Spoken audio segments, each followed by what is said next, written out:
The sun has not yet come up at Hong Kong's Sha Tin Racecourse, but at its on-site racing laboratory, the working day has already begun. The region's strict anti-doping procedures demand that before every race meeting, all horses must first be cleared of any prohibited substances. And this internationally renowned drug testing facility is where they come to do that. Well, race day in Hong Kong means an extra early start. It's just gone about 3:30 in the morning, and although racing takes place at Hong Kong's other racecourse, Happy Valley, this evening, over the next few hours, every horse racing there tonight will be dope tested here. And we've got a rare opportunity to see that process in action. It starts with a collection of a urine sample from the horse.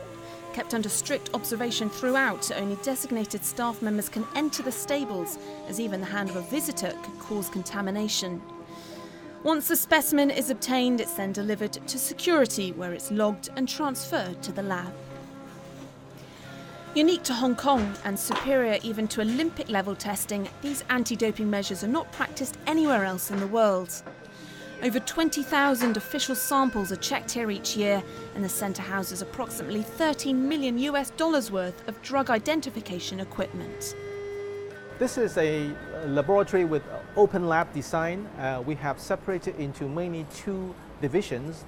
The one on the right side, this is where the chemistry of sample processing is done with the film cupboards where the samples are extracted. And after extraction, the sample extract is actually brought over to this side of the laboratory where we have very high-end mass spectrometers. Mass spectrometers is something we use to generate chemical fingerprints to identify what is the unknown chemicals, whether it's a drug or some other substances. And roughly how long does it take for one sample to go through all of these tests? I think it depends on the type of tests. For pre-race tests, we are actually time critical, so we'll finish the test. One sample analysis could be as short as 10 minutes, and then there can be some other tests that are a bit longer because we want to confirm the presence of a particular drug. Those we have to be very careful.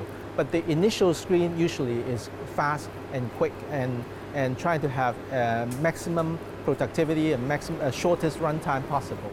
Pre-race testing, every now and then we would have one finding positive.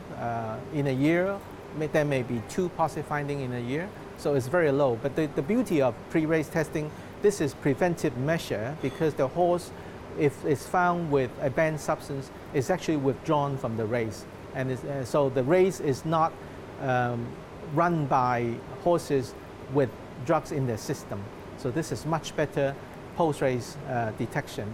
But the norm in the world of doping control, the enforcement samples are the post-race samples. So in theory, if every horse is tested before racing, why are there ever any post-race positive samples? This is a good question. The reason is that after pre-race sample collection, this is normally done, for example, 4 a.m. in the morning for today's race.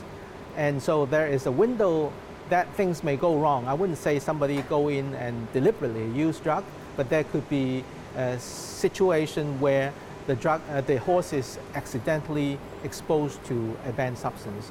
And also, secondly, the pre-race testing in Hong Kong, because we have to do it so quick, several hours for 150 samples, I have to admit that this is not the most comprehensive testing that we can do with several hours. Compared with post-race testing, we can have days, if not 2-3 weeks time and all the resources to do the best possible testing. The lab was established by the Hong Kong Jockey Club in 1969 with the aim of making every race a fair and true competition. Whilst the unique lengths that they go to keep racing drug-free are upholding the honour of the club, they also believe that it is about protecting the welfare of the horses and keeping jockeys safe. The three elements of our drug testing program are prevention, enforcement and deterrence. And so it's important that if there is a positive, that it's detected before the race. And I've got to say that if I say it's a positive perhaps because of a mistaken use of a therapeutic substance or a contaminated feed. racing in Hong Kong truly is drug-free.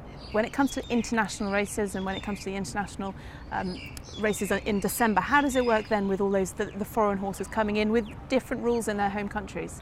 Well, we want to make sure that when the races are conducted here, they are on a truly fair and level playing field. So international runners might be tested, for example, in advance of arriving here, and when they arrive here, all horses are tested, so that by the time we get to race day, we can be certain that it's a fair and true competition.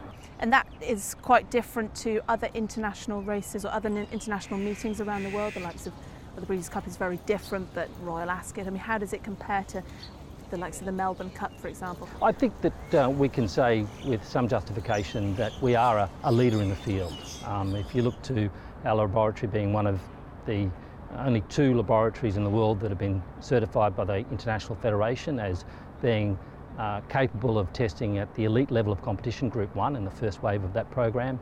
The fact that we are the only FEI reference laboratory in Asia, the Hong Kong laboratory and our doping control program as a whole really is a leader in the field.